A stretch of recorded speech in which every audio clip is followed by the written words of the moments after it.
The Samsung Galaxy S24 is a great choice for Android fans with exceptional battery life, top-notch performance, and a sleek design that can stand up to some abuse. It's got almost enough features to be called Ultra, instead packed into a smaller phone that's easy to pocket and use one-handed. It has all the new Galaxy AI and Google Circle to search features, as well as Samsung's aging and overcomplicated software. The cameras aren't as great as some competitors in this range, but it has more zoom than the iPhone 15, and Samsung gives you plenty of cool shooting modes to make your pics look great. With a promising of 7 years of Android updates, this could be the best affordable Galaxy S phone Samsung has offered in quite a while. The Galaxy S24 may be the base model of the family, but it's no slouch in the terms of specs. It has the same Snapdragon 8 Gen 3 processor that makes the Galaxy S24 Ultra blazing fast, and it has more camera option and a bigger battery than a comparable iPhone 15.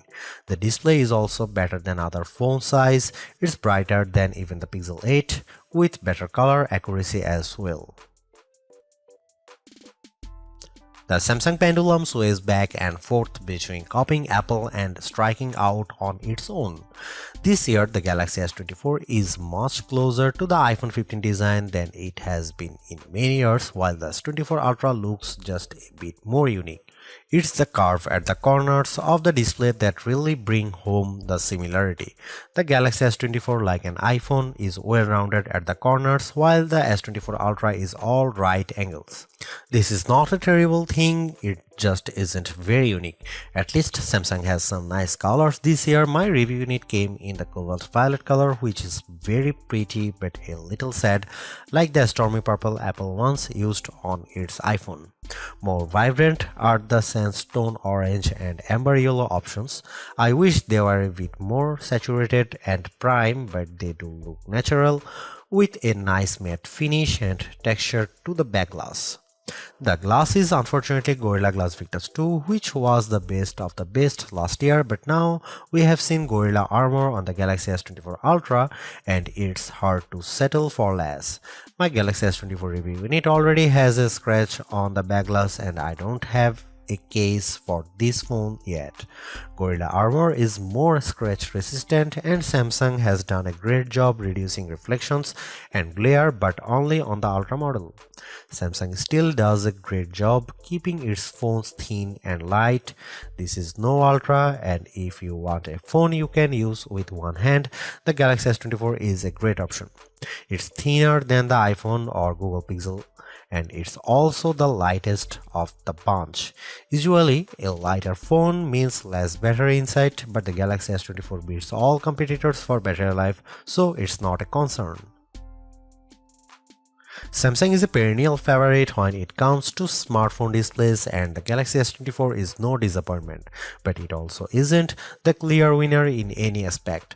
I enjoyed reading web pages, playing games, and editing photos on the smaller screen, and even small text was legible and sharp. The screen was also plenty bright, even in outdoor sunlight, taking photos with the camera. Samsung is not giving us the sharpest display with the Galaxy S24, and it's odd for the company to fall behind a bit.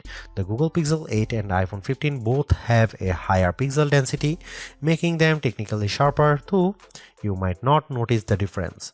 The Galaxy S24 can get brighter than both of those phones, but OnePlus is pulling some 4500 nit magic out of its hat with the similarly priced OnePlus 12, so Samsung isn't the resounding brightness winner. Overall, I had no complaints about the display unless I'm truly nitpicking. In our official lab tests, the Galaxy S24 had a wider color gamut than any competitor. Samsung is still sticky about Dolby Vision HDR support, which is what Netflix favors, but HDR10 Plus content look great, and you can find that on every other major streamer. While I like carrying a smaller phone, the 6-inch display on the Galaxy S24 isn't quite big enough to hold all of Samsung's features. The H panel is turned on by default, and it takes up so much room on the side of the phone that it was easy to swipe it open accidentally when I just wanted to use a back swipe gesture. The quick panel also became more complex, and this makes it harder to read and use on the smaller Galaxy S24 display than it was on larger Samsung screens. Overall, more software simplicity would help show off that screen instead of bogging it down with icons and menu clutter. The good news about software on the Galaxy S24 is that it can do just about everything the Galaxy S24 Ultra can do, short of using the S Pen. The bad news is that it can do everything the Galaxy S24 Ultra can do and no less. Every bit of complexity often designed for the largest smartphone display possible is still present in the Galaxy S24. It's a mess. The Galaxy S24 is super powered, there is no doubt. There are big software features like Samsung DeX, which gives you a Chromebook-like interface when you plug your phone into an external monitor. There are also fine, granular controls over everything from battery and power management to Wi-Fi and networking to screen response and menus too. Well, everything. There is no end to what you can do with the Galaxy S24, and it is easy to get very lost. Samsung needs to simplify. There are too many features that are impossible to find, like wireless power sharing, which should let me charge my earbuds by setting the case on top of my Galaxy S24. Unfortunately, I can't find the button to make this happen, not without a treasure map and a pickaxe. The software problems are starting to feel like laziness. In setting up my Galaxy S24, I was excited when my older Samsung phone found the new S24 quickly and offered to transfer all of my stuff. This process quickly failed without warning and I had to repeat it. After it failed the second time, I was asked on another screen to use Samsung Smart Switch, which somehow worked. Why not just start there? The first time I turned on the Galaxy S24, I needed to update a ton of apps in the Google Play Store and the updates failed, then disappeared. I opened the Galaxy App Store and found a slew of updates there as well, even though there was no notification. My Galaxy was suddenly downloading strange Samsung software including a blockchain manager. I don't use anything blockchain at all. Then there are all the apps. There are too many apps from Samsung, too many apps from Google, and somehow even Microsoft gets its own folder. On a Samsung phone running a Google operating system? Good job, Microsoft. I hope it got what it paid for. All of this just feels lazy or cynical or both. It doesn't feel like Samsung has my best interest at heart from the moment I started using the Galaxy S24. It feels like the software is pushing me to do more, to buy more and use more. I just want simplicity. I just want it to work. Sure, the Galaxy S24 Ultra is our top camera phone, but that doesn't mean the Galaxy S24 is a slouch. Most of the great work Samsung has done improving its image processing carries through here. Photos I shot with the Galaxy S24 look better, more natural than photos taken with either the Galaxy S23 or my iPhone 15. You also get a real zoom lens with the Galaxy S24 and it helps a great deal. Having a real 3x zoom brings you closer to the field on the stage, even if the zoom lens is paired to a awfully small sensor that produces images with more noise and blur than I'd like. No matter, neither the Pixel 8 nor the iPhone 15 has optical zoom around back, and real zoom is always better than digital zoom, all things being equal. You might occasionally get better shots from the main camera on the iPhone 15 and the Google Pixel 8 does a better job with low light images, but the Samsung Galaxy S24 is much more versatile. I actually find Samsung's different camera modes like the food mode or the dual camera video recording mode to be fun and useful. My baked goods look detectable when I shoot them with the Galaxy, and the dual camera's video is great for reaction shots with my kiddo. Samsung also brings a bunch of AI tricks into the camera, both in the camera app and Samsung's image gallery. I wish there weren't two photo apps including Google Photos, but here we are. Unlike the Pixel, which gives you AI editing in Google Photos, Samsung keeps its magic editor software in the gallery. With Magic Editor, you can resize an object in your photo and move it around. You can erase the background entirely and replace it with something new. The phone will use AI to figure out what's happening in the foreground and match the new background appropriately.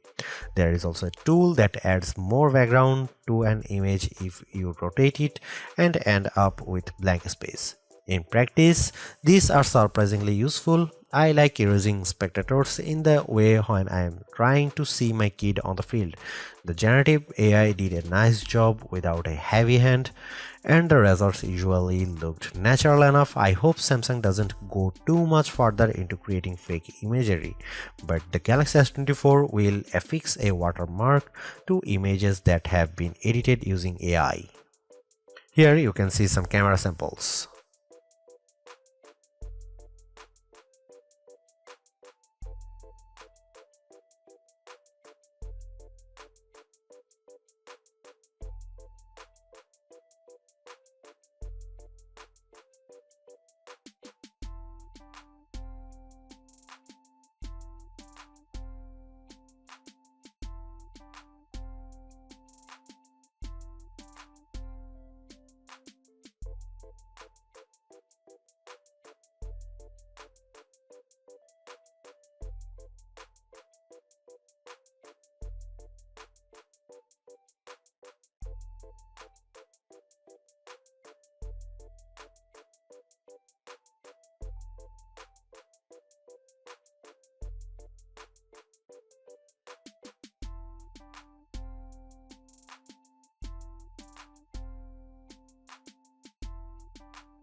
Even though the Galaxy S24 is the baby of the S24 lineup, it is still packed with power.